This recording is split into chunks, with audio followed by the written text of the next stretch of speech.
নমস্কার, সবাইকে স্বাগত বৃষ্টি সুখের আরও একটা নতুন প্রেজেন্টেশনে। আজকে শেয়ার করছি কালী পুজোর দিনটা। কালী পুজোর দিন সকাল সকাল আমরা বেরিয়ে পড়েছিলাম শ্যাম সুন্দরের মন্দিরের দিকে। ইচ্ছে ছিল তার কয়েকদিন পরে একটু সবাই মিলে ভোগ প্রসাদ খাবো, কিন্তু বলে না, সবার ভাগ্যে কিন্তু এই ভোগ প্রসাদ সবসময় মেলে না।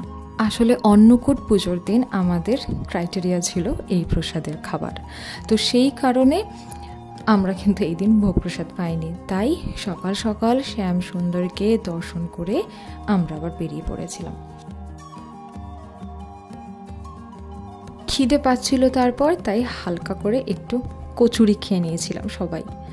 ও বলতে তো ভুলেই গেছি, আজকে কিন্তু আমি কালী পুজোর দিনটা শেয়ার করছি। আর জানেন, আমি না আমার ট্রাইপডটাও ভেঙে ফেলেছি। আর আমার মুখটা ফোলা দেখে ভাববেন না যে বলতা কামড়িয়েছে বা কিছু। আসলে আমার দাঁতের সমস্যা হচ্ছে, ঠান্ডা লেগে পুরো গাল, চোখ, মানে বাঁ সাইডটা পুরো ফুলে যাচ্ছে।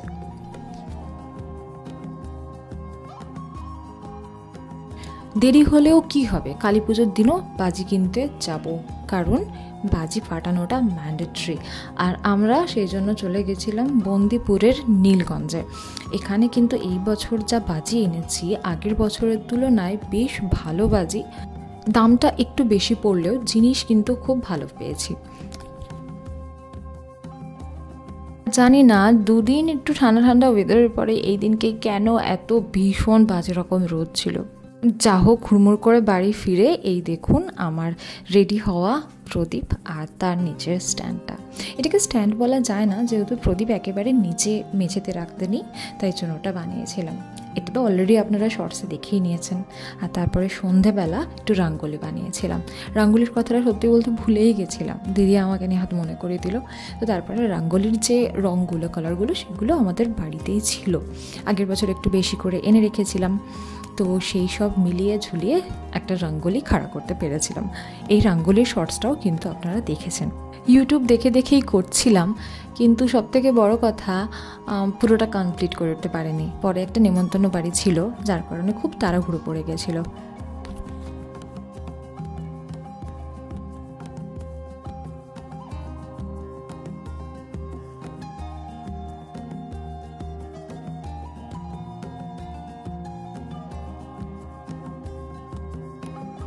এই কাজগুলো বর বেশ ভালোই পারে, তাই আমার বানানো যে প্রদীপগুলো ছিল সেগুলোই চারিদিকে দেওয়া হতো বাড়ির, ওগুলোতেও তেল ছিল। যেহেতু মাটির বানানো আর আমি হয়তো ঠিক রকমভাবে প্রিপেয়ার করতে পারিনি, তার জন্য বেশ অনেকটা করে তেল টানছিল। আর এই হচ্ছে কি আমাদের ঠাকুর ঘটাই, আমাদের ঠাকুরের ঘরে যে লাইটটা দেওয়া হয়েছে সেটা আমার এবছর ভীষণ পছন্দ হয়েছে। আর এই রঙ্গোলি তো আপনারা শর্টসে দেখেই নিয়েছেন। যা হোক, একরকম তাড়াহুড়ো করে আমরা রেডি হয়ে গেছিলাম, এবার নেমন্তন্ন বাড়ি যাব।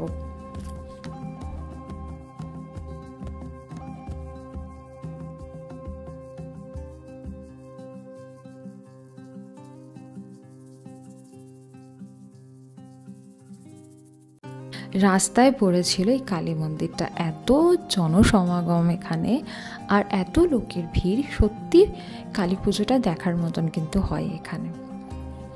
আমাদের নিমন্ত্রণ ছিল পিসির বাড়ি। পিসির বাড়িতে কালী পুজোর দিন লক্ষ্মী পুজো হয়। লক্ষ্মী পুজোর দিন মানে এই লক্ষ্মী পুজোতে খুঁচিতে ধান দেওয়া হয়। খুঁচি তো বলে এটাকে, খুঁচি না কোনকে, যে কোনো একটা হবে না, যাই হোক, আমি যদি ভুল হই আপনারা আমাকে জানাবেন। তো খুঁচিতে এরকমভাবে চাল দিয়ে সেটাকে বউ করে পুজো করা হয়। তারপরে আমরা ঠাকুর দেখলাম, প্রসাদ খেলাম আর বেরিয়ে পড়লাম স্পেন্সার্সের দিকে। কেন কি, ভাইফোঁটা সামনেই, ভাইফোঁটা তো অবভিয়াসলি আমি আজকে আপলোড করব এই ভিডিওটা, আজকেই ভাইফোঁটা। তো যাই হোক, সেই উপলক্ষে একটু বাজার ঘাট করতে হতো। আর মাকে দর্শন করুন, এই হচ্ছে সেই মা যেটা কিনা পিসির বাড়ির রাস্তায় মন্দিরটা পড়েছিল। গত বছর থেকে এখানে এরকমভাবে চেয়ার টেবিল পেতে ভক্তদের বসিয়ে খাওয়ানো হচ্ছে ভোগ। আমরাও গেছিলাম, কিন্তু আমাদের খেতে খেতে রাত 12টা বেজে গেছিল। এরপর আমরা ভীষণ ক্লান্ত, আর এখানেই ভিডিওটা শেষ হচ্ছে, আমাদের দিনটাও। আপনাদের যদি আমাদের এই কালী পুজোর দিনটা ভালো লাগে, একটা লাইক করবেন, শেয়ার করবেন। সবাই একটা ভালো থাকবেন, সুস্থ থাকবেন। এর জন্য টাটা।